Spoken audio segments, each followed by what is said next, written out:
এক ঋষি মহাদেবের কাছে জানতে চাইলেন যে তার পিতাকে। তখন শিব বললেন ব্রহ্মাই হলো তার পিতা।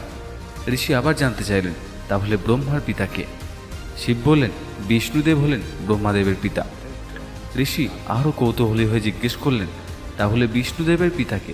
শিব বললেন আমি বিষ্ণুদেবের পিতা। মহাদেবের এই কথা শুনে ঋষি আশ্চর্য হয়ে গেলেন এবং বুঝতে পারলেন শিবের জন্ম রহস্য জানা সাধারণের পক্ষে সম্ভব নয়। আজ এ পর্যন্তই। যদি এই ভিডিওটি আপনাদের ভালো লেগে থাকে তাহলে অবশ্যই চ্যানেলটিকে সাবস্ক্রাইব করুন এবং লাইক, শেয়ার ও কমেন্ট করে আমাদের জানাতে ভুলবেন না আমাদের ভিডিও আপনাদের কেমন লাগছে। ধন্যবাদ।